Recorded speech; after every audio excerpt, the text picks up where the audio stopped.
भरसां को मदरसो तैयार थिए पियो ठहे पियो पंजाब जी फंडिंग सां या वरी इहो ॿुधो पियो वञे त उनखे सऊदी अरब मां पैसो मिले पियो उन में अंडरग्राउंड अहिड़ा माण्हू ॿाहिरों आणे रहाए इन्हनि दहशतगर्दियूं ज़रूरु कयूं हुजनि त ॿी ॻाल्हि आहे, पर सिंध जो माण्हू कंहिं बि हवाले सां मां सम्झां थो मौलाना असांजो ॿेर शरीफ वारो कुरैशी साहिबु उन बि कॾहिं दहशतगर्दी जी तइलीम न ॾिनी, उहो बि कालाबाग डेम सिंध जे क़ौमी मामलनि ऐं मसइलनि ते चिटो हुयो। ख़ालिद महमूद सुमरवा भली मौलवी हुजे पर हुन बि कॾहिं बि मज़हबी तशदुद जी ॻाल्हि न कई हूंदी। उन करे असां चवंदा त सिंध जे मुल्ले में बि उहा शुनास आहे त हू सिंध जी जेको हुनजे खून में सेक्युलरिज़म समायल आहे उहा अॼु बि उते आहे। हिते मज़हबी ऐं पंजाब जी कोशिश आहे त हिते सिंधी माण्हुनि खे मज़हबी इंतिहा पसंदी जी तइलीम ॾेई हिते बि पंजाब जहिड़ो सरहद जहिड़ो माहौल पैदा कजे। पर असांखे यकीन आहे त सिंध जा माण्हू कॾहिं बि मज़हबी इंतिहा पसंदी खे दहशतगर्दी खे क़बूल न कंदा। असां तारीख़ में कॾहिं बि दहशतगर्द न रहिया आहियूं। सिंध जी हज़ारे सालनि जी तारीख़ खे तव्हां खोले ॾिसंदव त सिंध जे माण्हुनि कॾहिं बि उथी करे कंहिं पाड़ेसिरी मुल्क ते कॾहिं बि हमलो न कयो। हिन में मीरवा गोरचाणी में हिकिड़ो वाक़ियो थियो जंहिंमें होली हुई, हुन रंगनि जी पिचकारी हुई आहियूं खे त उतां जे लोकल मौलवीन पोइ ख़बर न आहे त सिंधी हुआ या गैर सिंधी हुआ पर उन्हनि चयो पिचकारी जे ज़रिए हेठि ख़ुदा जो नालो लिखिजी वियो आहे वग़ैरह वग़ैरह। इन बुनियाद ते उन्हनि ते हमलो करे उन सॼे हिंदू ॻोठ खे गॾाए उतां खां तव्हां जेकॾहिं उते वञी ख़बरूं वरितो या ख़बर असां इन खे कंडेम बि कयोसीं, असां इन जे ख़िलाफ़ उतां जा असांजा लोकल दोस्त उते शामिल बि थिया, असां पाण बि विज़िटियूं कयूंसीं त उते गैर सिंधी इन में मुलविस आहिनि। बदीन जो बि हिकिड़ो वाक़ियो अथव उते बि गैर सिंधी मुलविस आहिनि। हिते पंजाबी ऐं हिते ॿाहिरों आयल माण्हुनि जिन मज़हब जो सहारो वठी असांजे वतन ते कब्ज़ो कयो आहे, पाकिस्तान जो नालो वठी इस्लाम जो नालो वठी असांजी धरती कब्ज़े करण जी कोशिश पिया कनि, शहर कब्ज़े करण जी कोशिश पिया कनि। उन्हनि हथ वठी अहिड़े क़िस्म जा माहौल पैदा कया आहिनि, हिंदुनि ते हमला कराइण, हिंदुनि जा नंढड़ा मासूम ॿार अगवा करण, हिंदुनि खे ॼाणी ॿुझी टारगेट कराइण, हिंदुनि खे अगवा कराइण। इहा हिकिड़ी मज़हबी इंतिहा पसंदनि जी शुरू खां वठी हिते साज़िश रही आहे। कॾहिं अॻ में 65 वारी जंग लॻी बि अहिड़े क़िस्म जूं कार्रवायूं करायूं। 71 वारी जंग लॻी त हिते हिंदू असांजा जेके सिंधी ॿाहिरि आहिनि उन्हनि ते हमला करण जी कोशिश कई वई ऐं हाणे बि मज़हबी इंतिहा पसंदनि जी इहा कोशिश आहे त सिंध में जेके हिंदू जेके हिन सरज़मीन सां हज़ारे सालनि खां रहंदड़ आहिनि, सिंधी ॿोली ॻाल्हाइनि पिया, सिंध सां हुनजी मोहबत आहे, सिंधी कल्चर सां हुनजी मोहबत आहे, हुननि खे सिंध छॾाइण जे बहाने सां हुनजा अगवा कराइण, हुनजा क़तल कराइण, हुनजा मासूम ॿार खीर पीआ ॿार खणी वञण करे हुननि खे जीअं अहिड़ो तंग करे पंहिंजी धरती मातर भूमि छॾण जे लाइ मजबूर कयो पियो वञे। उन्हनि सभिनी हिंदू भाउरनि खे इहा अपील कंदुसि त तव्हांजो मरण जीअण हिन धरती सां आहे। हज़ारे सालनि खां वठी हिन ज़मीन जा तव्हीं मालिक रहिया आहियो, वारस रहिया आहियो। अॼु जेकॾहिं चंद मज़हबी दहशतगर्दनि जे करे तव्हां पंहिंजी धरती भूमीअ खे न छॾियो, असां क़ौमी तहरीक जा कारकुन तव्हां सां विख ते साथ ॾींदासीं, हर ॾुख सुख में तव्हां सां गॾु हूंदासीं। ही धरती माउ असां छॾे कॾहिं बि तव्हां जेकॾहिं वेंदो त उते सुख सां न रही सघंदो। वरी बि असांजा जेके ॿाहिरियां हिते सिंधी जेके हिननि पाकिस्तान जे हिन विरहाङे वक़्तु जेके लॾे विया आहिनि, असांजी त कोशिश आहे त सिंधु देश आज़ादु थींदो त पूरी दुनिया जे अंदरि जेके सिंधी माण्हू असांजा वेठल आहिनि उन्हनि सभिनी खे पंहिंजे धरती मां ते जेको आहे सो अचण जी दावत ॾींदासीं त पंहिंजी धरती खे अची संवारनि, सींगारनि, हुते इज़त मान वकार सां रहनि ऐं हिते अची सीड़प कनि। अहिड़ो वक़्तु अचण वारो आहे। असांजा सिंधी लखनि करोड़नि जे तइदाद में सॼी दुनिया में फैलियल आहिनि। उहे इंतिहाई मौज़ब आहिनि ऐं इंतिहाई पंहिंजे धरती माउ सां पंहिंजे ॿोलीअ सां मोहबत रखंदड़ माण्हू आहिनि जेके असां खां इस्लाम जो मज़हब जो नालो वठी असां खां परे कया विया आहिनि। असां त उन्हनि खे बि हिते मोटाइण जी कोशिशि पिया कयूं त जीअं असां हिते मज़हबी इंतिहा पसंदी जूं पाड़ूं पटे सघूं।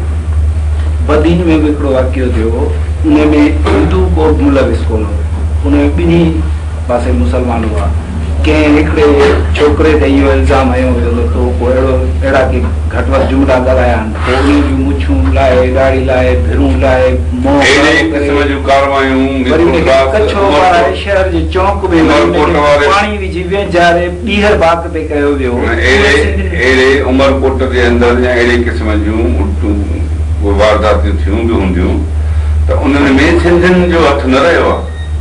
जेका ॻाल्हि मां थो कयां उनमें जेतिरी मूंखे ख़बर आहे उनमें ॿई धुरियूं सिंधी हुयूं। जंहिं छोकिरे सां कई हुई उहो सिंधी हो, करण वारा न। हाणे हिकिड़ी ॻाल्हि इहा आहे त हिकिड़ा माण्हू कॾहिं कॾहिं पंहिंजा ज़ाती वेर वठण जे लाइ, पंहिंजनि ज़ाती इख़्तिलाफ़नि जो फ़ाइदो वठी कंहिं ते टारगेट करे इल्ज़ाम हणी जेको आहे सो अहिड़े क़िस्म जूं कारवायूं उकियूं धुकियूं थी सघनि थियूं।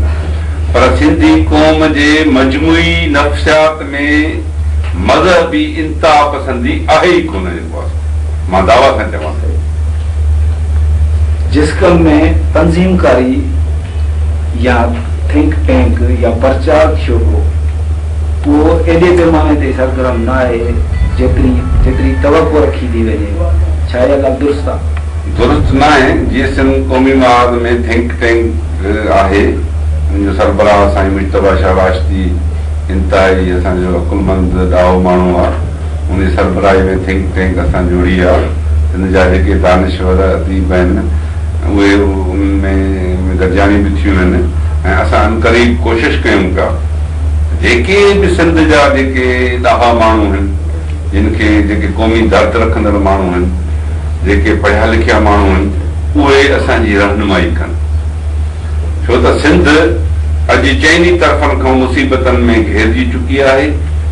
सिंध खे ख़तमु करण जूं साज़िशूं पयूं थियनि ऐं सिंधी जेकॾहिं पंहिंजो तारीख़ी वजूद बचाइण चाहिनि था त पोइ उन में हाणे कलमकार हुजे, अदीब हुजे, दानिश्वर हुजे ऐं असांजो पढ़ियो लिखियो माण्हू हुजे, वकील हुजे, शागिर्द हुजनि, सभु गॾिजी सिंध जे लाइ सोचूं, सिंध जे लाइ राहूं तलाश कयूं। ऐं सिंध जे अदीबनि खे बि तव्हांजे हिन प्रोग्राम जे ज़रिए इहा अपील कंदुसि त हींअर सिंध जे लाइ लिखनि। जहिड़ो किरदारु वॾी यूनिट में सिंध जे अदीबनि ऐं शाइरनि जो हुयो, उन किरदार खे दोहिराइण जी ज़रूरत आहे। असांजी रहनुमाई कनि। असीं माण्हुनि में वञी कमु कयूं था, पर असांखे नया दद, नयूं रस्ता, नवां पेचरा खोलण जी कोशिशि कनि। सिंध जे माण्हुनि में शऊर खे पुख़्तो करणु, सिंध खे हिननि मुसीबतनि मां निकिरण जो हिकिड़ो छुटकारो ॾसेनि, सही रहनुमाई कनि ऐं पंहिंजे कलम जी जुंबश सां सिंध अमड़ जी आज़ादी ऐं ख़ुशहाली जे लाइ उहे रस्ता कढनि। असां सिंध जे अदीबनि मां इहा उमेद रखूं था ऐं असां उन्हनि जे दरनि ते बार बार वेंदासीं त जेका अॼु क़ौमी कारकुननि ऐं सिंध जे अदीबनि जे विच में जेका थोरी विछोटी अची वई आहे, उन खे पूरो करे सभिनी माण्हुनि खे सिंध जे आज़ादीअ वारे हिन जदोजहद में पंहिंजे पंहिंजे नुक़्ते निगाह सां हिसेदार बणाइजे। गवर्नमेंट जे पारां ऐलान कयो वियो आहे ज़ुल्फ़कार आबाद रिथा जो, शहर जो। अहमदी नगर में उहा रिथा जे पोयां असल में माना कहिड़ी ॻाल्हि शामिल आहे? छाकाणि त 23 लख एकड़ ज़मीन उन जे लाइ चई वई आहे। वरी सर्वे मां ख़बर पई आहे त 3 लख एकड़ ज़मीन जेका आहे सा अॻु ई समुंड गिरकाए चुको आहे। हाणे छा आहे त हिते हुकुमराननि जी पाकिस्तान ठहण खां वठी इहा कोशिशि रही आहे त धारी आबादकारी जी लॾ पलाण कराए हितां जा मुक़ामी माण्हुनि खे अकलियत में बणाए। लियाकत बि अहिड़ी कोशिशि कई, अयूब साहब बि अहिड़ी कोशिशि कई, आयो हुते बि का कसर न छॾी। आख़िर में उहो बिहारी बि घुराए हिते असांजे ॻीचीअ में विझे। मुशरफ बि कोन घटाए, ज़ियाउल हक़ बि न आहे घटाए। ज़ियाउल हक़ बि अफ़गानिस्तान जा भगोड़ा पठान खणी अची हिते अफ़गान कानूनियूं पठान कानून तइमीर करायूं। जेको आहे मुशरफ आयो बि उन बि साॻी कार्रवाई कई। पर पीपल्स पार्टी हमेशह जॾहिं बि अहिड़ा ॾुखिया वक़्त आया आहिनि त आईनी ऐं कानूनी तरह धारियुनि खे जेका हिते सपोर्ट कई आहे उहा पीपल्स पार्टी कई आहे। अॼु बि तव्हां ॾिठो त जॾहिं सवात मां, बुनेर मां, सरहद मां, अफ़गानिस्तान मां जेके बि हिते लुटेरा आया उन्हनि सभिनी खे सिंध में आबाद कयूं।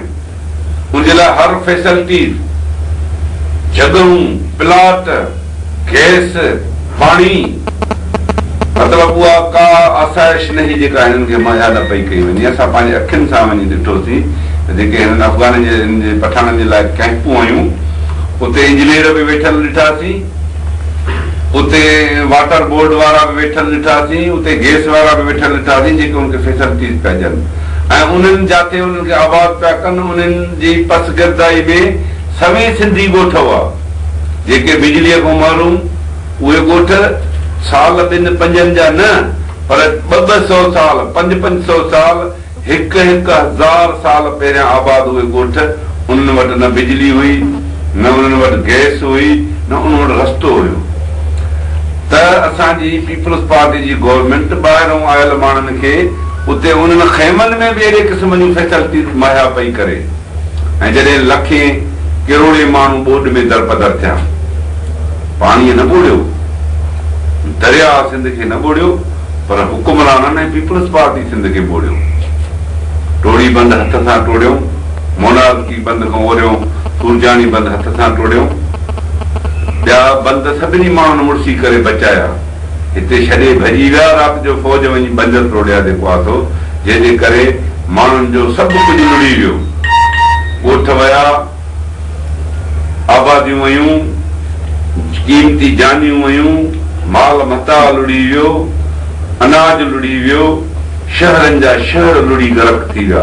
माण्हू दरपदर थी कैंपनि में हिते मोरो, तुंहिंजो सक्कर, लाड़काणो, कराची, हैदराबाद भरिजी विया। काइम अली शाह, पीपल्स पार्टी, मिर्ज़ा साहब माण्हुनि सां वाइदा कया, बाबा नौकरियूं तव्हांजे लाइ, दिलनि जा दरवाज़ा सभु कुझु खोले छॾींदासीं, घर ठाहे ॾींदासीं, पका घर ठाहे ॾींदासीं, पर माण्हुनि जी का मदद न थी। लठियूं हणी कराची मां भॼायूं, हैदराबाद मां भॼायूं, ज़ोरी माण्हुनि खे पैसा ॾेई ॻोठ रवाना कयूं, जेके अञा ताईं दरपदर वारी ज़िंदगी गुज़ारे रहिया आहिनि। न जोॻो मिलनि, न अनाज मिलनि, न घर मिलनि, न ज़मीनूं ठहियूं, न जेके भॻल बंद हुया उहे ॿधी सघिया आहिनि। हाणे वरी मथो ॿोॾ पई अचे, हथ वठी सिंधियुनि खे ख़तमु पिया कनि, तबाह पिया कनि। उनजो ज़िम्मेवार असां पीपल्स पार्टी जी गवर्नमेंट खे सम्झूं पिया। ज़ुल्फ़कार आबाद बि उन जी कड़ी आहे। उते धारनि माण्हुनि खे आबाद कयो थो वञे त जीअं कोस्टल एरिया जी जेका सरज़मीन आहे उते धारनि माण्हुनि खे आबाद कयूं। कराची जो समुंड ते त धारा विहारे विया आहिनि, पर अॼु बि धारिया माण्हू भली केतिरा बि वेठल हुजनि पर धरती धणी बि उते आहिनि। अॼु बि ही कोशिश पिया कनि त असीं केटी बंदर, शाह बंदर वारा इहे इलाइक़ा सॼा जेके आहिनि से जेका साम्हूं जी पट्टी वारा आहिनि हिते धारी आबादकारी कयूं, धारनि खे हिते सेटल कयूं ऐं मुक़ामी माण्हू जेके हज़ारे सालनि खां जा ॻोठ ठहियल आहिनि उहे ज़ोरीअ पटाइनि पिया। उते लखे एकड़ ज़मीन जेका सिंधी माण्हुनि जी मिल्कियत आहे उन्हनि खे उन खां बेदख़ल पिया कनि। इहा सरासर ज़्यादती आहे त जीअं सिंधियुनि खे अक़लियत में तब्दील करे सिंधी थोराई में थी वञनि त पोइ ही नाम निहायत जेका जमहूरियत आहे, जेका पंजाब जे मुफ़ादनि जो जेका तहफ़ुज़ पई करे, जंहिंमें असां सिंधी क़ौम जी का हैसियत ई कोन्हे, पर असांखे सिंधी क़ौम सॾाइण जो बि हक़ उन में हासिल न आहे। उन आइन तहत असांखे हिते थोराई में तब्दील करे पोइ इन नाम निहायत जमहूरियत जे ज़रिए सिंध जा हुकुमरान बि धारिया थी वेंदा। जेके वेठा आहिनि उहे बि नौकर आहिनि फ़ौज जा, उहे बि एजेंसियुनि जा टाउट आहिनि, उहे बि मुकमल बेअख्तियार आहिनि। उन वटि को अख्तियार कोन्हे त पंहिंजे माण्हुनि खे रिलीफ ॾेई सघनि या पंहिंजे मर्ज़ी सां को सिंध जी भलाई जो कमु करे सघनि। उन करे उते बि जेके उहे वेंदा इहे बि इन्हनि खे कोन था वणनि।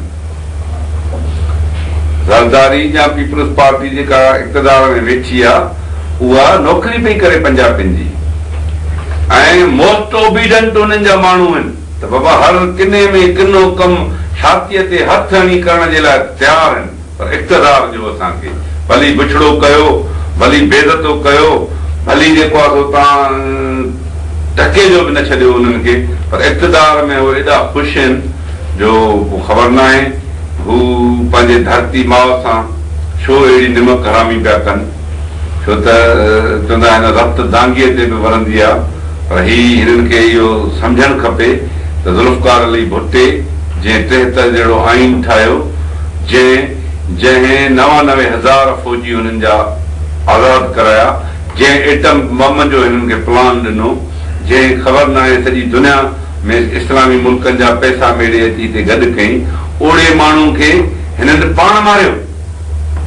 बलोचन न मारियो हिनखे, सिंधियुनि हिननि खे कोन मारियो, जेको आहे सिंधी जेके जज हुया, पठान जज बि कोन मारियो हिननि खे, पंजाबी जजनि फाई ॾिनी हिननि। बेनज़ीर जेका सदाईं पंजाब जे मुफ़ाद जी ॻाल्हि कंदी, पाकिस्तान जी ज़ंजीर सम्झी वेंदी, उन्हनि खे बि पंजाबियुनि मारियो, रावलपिंडी में शहीद कयूं। अञा ताईं ही दौर इक़्तिदार में हूंदे बेनज़ीर जे खून सां ही वफ़ा नथा करे सघनि, उनजे कातिलनि ताईं नथा पहुची सघनि, कातिलनि जा गिरफ़्तार करे सही तरह सां उनजो केस नथा चालान कराए सघनि, त ही सिंध सां कहिड़ो इंसाफ़ कंदा जेको